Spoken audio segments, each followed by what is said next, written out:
This week marks 50 years since the shooting of Jimmy Lee Jackson, whose death at the hands of a highway patrolman at a peaceful protest inspired one of the iconic events of the civil rights movement, the Selma, Alabama March. Movement leaders had chosen Selma as the place to dramatize the demand for the right to vote. After Jackson's death, a 54-mile march from Selma to Montgomery was planned. Fiery young activist John Lewis was one of the leaders. We are marching to our state capital to dramatize to our nation and to the world our determination to win first-class citizenship. But the march was not to be. The protesters ran into trouble soon after they started as they tried to cross the Edmund Pettus Bridge. I had never been to Selma, but with the anniversary of that march looming, I went there yesterday and walked across that bridge with now Congressman John Lewis and asked him what was going through his mind on that fateful day. We were marching in twos in an orderly, peaceful, nonviolent fashion on our way to Montgomery to dramatize to the nation that people wanted to register to vote. I really thought we would be arrested and jailed that day. When did you realize, when you got to the high point here, that's when you saw all of the law enforcement people down there? We saw down below the state troopers, and behind the state troopers was the sheriff posse on horseback. You have to disperse. And we got to the bottom of the bridge. See that they turn around and disperse. And they came toward us, beating us with nightsticks, using tear gas and trampling us with horses. You were right in the front. And I was in the very front. so you were among the first that was hit. I was the first person to be hit, and I still have the scar on my forehead. And I was knocked down. My legs just went out from under me. I thought I was going to down this bridge. I said to myself, this is the last protest for me.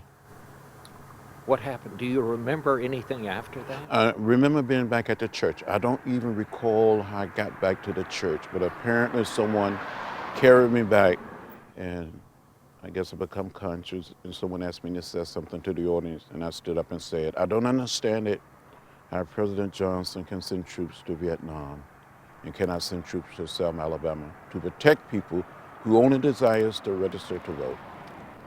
And then, in a matter of weeks, of course, he did send the troops, and you were able to make that march to Selma. There is no cause for pride in what has happened in Selma. Their cause must be our cause too.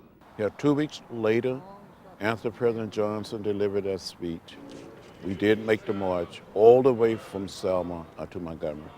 It was a sea of humanity marching on this highway. And you did have people protecting you then, all the way? All the way, people inspecting the bridges along the way, guarding the camps at night.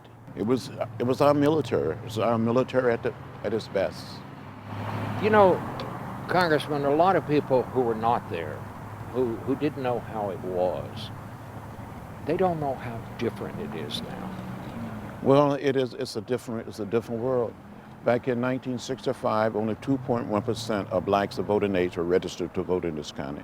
You had to go down to the county courthouse. It was the only place you could attempt to register on the first and third Mondays of each month. You had to pass a so-called literacy test. There people were asked to count the number of bubbles in a bar of soap, the number of jelly beans in a jar. People stood in unmovable lines. And so things are better, but not as good as they ought to be, I guess. Things are much better, but we're not there yet. We still have problems, and we'll make it. We will get there.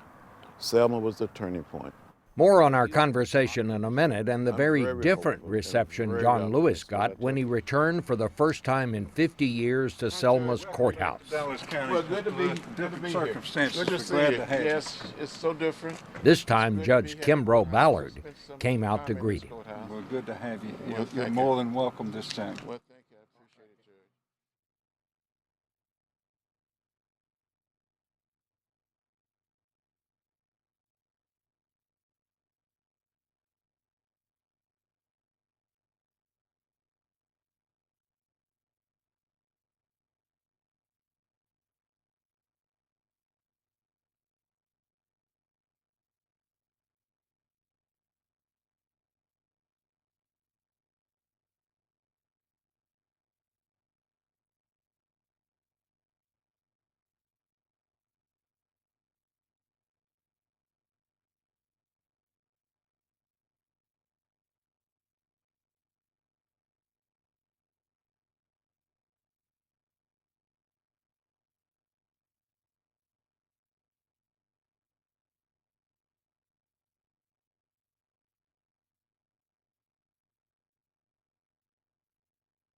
Congressman, a little different reception at this courthouse than back in that day.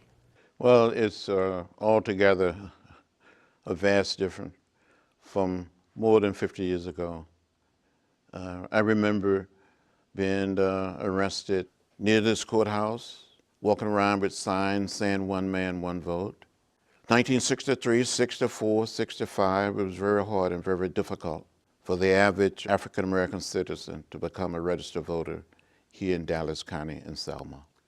Do you think 50 years since then that we will ever be a colorblind society? I think the day will come. It will come. During the past 50 years, Bob, I must tell you, we have witnessed what I like to call a nonviolent revolution. A revolution of values, a revolution of ideas. I come back to my native state of Alabama.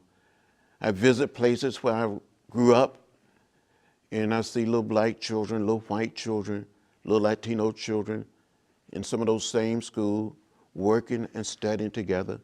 I went to one little school, and a little white boy had a trench coat on, a backpack, playing me the same way that I marched across the bridge here 50 years ago. How did you feel when you saw that little Well, boy portraying you? It is so gratifying to see these little children, they get it. To see their teachers, black and white teachers, to see their black and white parents. It's not that far from here. And sometimes I feel like crying. Tears of happiness, tears of joy, to see the distance we've come and the progress we've made. When people tell me nothing has changed, I just feel like saying, come and walk in my shoes. I will show you. I will take you to those places. Yet, for all of the changes, we still have things like Ferguson that happened. We have the incident in New York. How do we get by that? How do we change what we saw happen there? We can make progress. We can deal with the issue of justice. We can deal with the issue of police and community. In some community, police officers are studying the way of peace, the way of love, the way of nonviolence. So you bring community and law enforcement together and not sweep the issues under the rug or in some dark corner. Let me talk to you about what I thought was a rather remarkable speech made by the FBI Director, James Comey. He said, there is a disconnect between law enforcement and minority communities, and he said, all of us, black and white, carry various biases around with us. What do you think about what he said? It's a profound statement, profound speech. And I think it took raw courage, not anything short of raw courage, for the director of the FBI to be able to say something like that. It is very encouraging to have this federal official. When you look back to the 50s and the 60s, when the FBI spied on Martin Luther King Jr., when the FBI was not doing the job that it should have been doing, that's hope. Give me hope. At another point in the speech, he said, we cannot let it drift away and talk about it on another day.